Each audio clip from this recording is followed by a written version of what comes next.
ito ay rated SPG, striktong patnubay at gabay ng magulang ang kailangan. Isang mapagpalang araw, mga kapamilya. Sagad-sagaran na nga ang kawalang hiyaan ni Rigor dahil ang mga ginagawa niya dati ay bumabalik na sa kanya.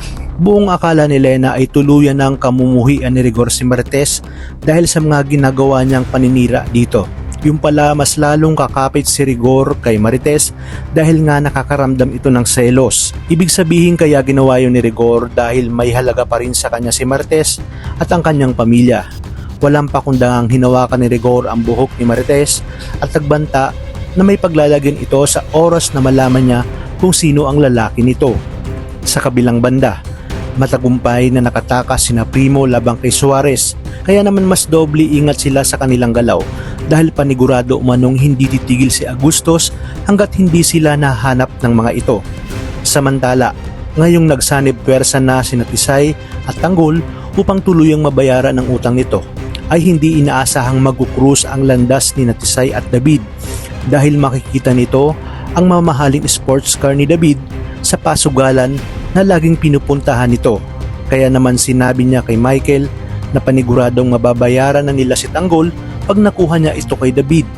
At dahil kilala nating babaero si David, ay madali niya itong mapapakagat kung saan hihintayin Tisay na matalo ng matalo hanggang sa maubos ang dalang pera ni David at saka siya papasok upang kalabanin si David. Sa kanyang paglapit kay David ay hinamon niya ito na labanan siya at dahil mayabang si David kahit wala ng pera ay mapipilitan itong itaya ang kanyang sports car. Dito madaling natalo ni Tisay si David at sa kanya mapupunta ang mamahaling sasakyan ni David. Sa mga oras na ito ay hindi alam ni David at Bullet na muli silang sinundan ni Ramon dahil balak nga ni Ramon na pagkitain sina David at Martes upang madisiplina.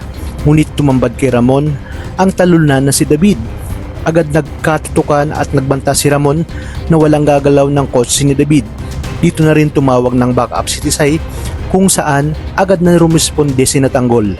Sa pagkakataong ito ay muling magkakaharap si Tanggol at Ramon na siyang ikakagulat ni David. Isang malaking bakbakan ang mangyayari dahil gagawin ni David ang lahat upang patayin si Tanggol. Ngunit magtataka si Tanggol kung paano nagkaroon ng ganong sasakyan si David at tinawag pa itong anak ni Ramon. Maririnig ni Ramon ang tanong ni Tanggol na kung papaano umano naging anak ni Ramon Montenegro itong si David. Kaya dito mabubunyag na ang buong katotohanan tungkol kay Tanggol at David. Magugulat si Ramon dahil muli niyang nakita si Tanggol kung saan malakas ang kanyang luksong dugo at kamukhang kamukha niya pa ito ng kabataan niya. Napakarami pa nating dapat abangan